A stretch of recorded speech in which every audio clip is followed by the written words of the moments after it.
গঙ্গার তীরে সন্ধে নামছে, মৃদুমন্দ বাতাস, পশ্চিমে আকাশ রক্তাভ, পাখিরা পলকাকলিতে মুখর, বাসায় ফেরার পথে।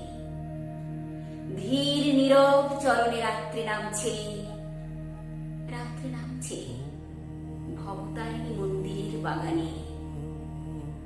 অস্থিরভাবে বাগানে পায়চারি করছেন এক ব্রাহ্মণ, নিরক্ষর, ডিগ্রি ডিপ্লোমাহীন, গ্রাম্য, এক আপন ভোলা ভাব বিভোর মানুষ, যেন এক সদানন্দ বালক। কে যেন আসছে, কে যেন আসবে, বাতাসে যেন তার পদধ্বনি বাজে। আকুল ব্রাহ্মণ অস্থির চিত্তে পা বাড়ালেন তার ছোট্ট ঘরটির দিকে। আর তারপর ঘটে গেল সেই ব্রাহ্ম মুহূর্তের আলো বিস্ফোরণ। শিমলির নরেন এসে দাঁড়ালেন কামার পুকুরের গদাধরের চরণে। ইট, কাঠ, কংক্রিটের কায়স্থ পুত্র এসে দাঁড়ালো সবুজ গ্রামের ব্রাহ্মণ পুত্রের দোরগোড়ায়। ইতিহাস এসে দাঁড়ালো ইতিহাসের সামনে। আকাশে জ্বলে উঠল ধ্রুবতারা, বাতাসে বেজে উঠল মাঙ্গলিক সুর, গঙ্গার তরঙ্গে জেগে উঠল মহাকালের ছন্দ। ক্ষণকাল থমকে তাকালো চিরকালের দিকে। দক্ষিণেশ্বরে ভবতারিণীর ওষ্ঠাধরে জেগে উঠল হাসি, হাতের খড়গ উঠল জ্বলে, দীপ্ত আলোয় নক্ষত্ররা সাজিয়ে দিল আকাশ। মহাকাশে জেগে উঠল মহাশঙ্খনাদ। ইতিহাস সূচনা লগ্নের শিহরণে স্পন্দিত। ঠাকুর ব্যাকুল হয়ে বললেন, কে? নরেন এলি? কতদিন থেকে তোর জন্যে ব্যাকুল হয়ে অপেক্ষা করছি। এই তো তোর নিজের ঘর, নিজের বাড়ি, এখানে আসতে এত দেরি করলি কেন রে? নরেন গান ধরলেন, মন চলো নিজ নিকেতনে। সুরে আবেগে চোখে চলে ভেসে গেল সমাগত সন্ধ্যা। এরপর ঠাকুরের বিজয় রথ ছুটল।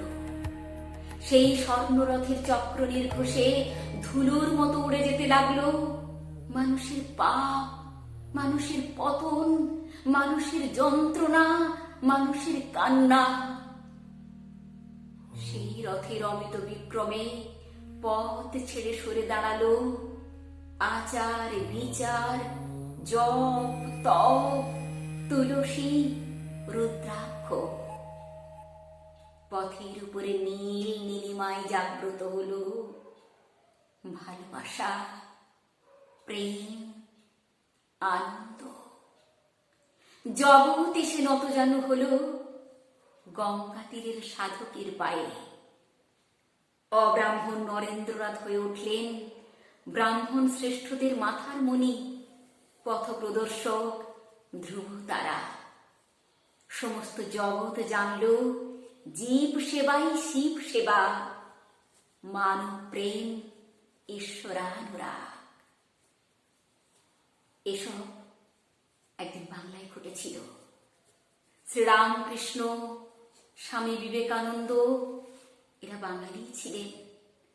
একদিন বাংলা সারা পৃথিবীকে পথ দেখিয়েছিল, চলার পথ, বাঁচার পথ, জাগার পথ, উত্তরণের পথ।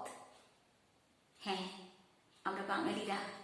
আমরা বাঙালিরাই একদিন জগৎকে আলো দিয়েছিলাম। সত্যি, সব সত্যি কথা। আর আজ মন্দির আছে, মূর্তি আছে, মন্ত্র আছে, নৈবেদ্য আছে। নেই সাধনা, নেই আরাধনা, শুধু পতন, শুধু দীর্ঘশ্বাস, কেবল হাহাকার, শুধু মৃত্যু আর হুল্লোড় মোচ্ছ এক আত্মহননের যুগ।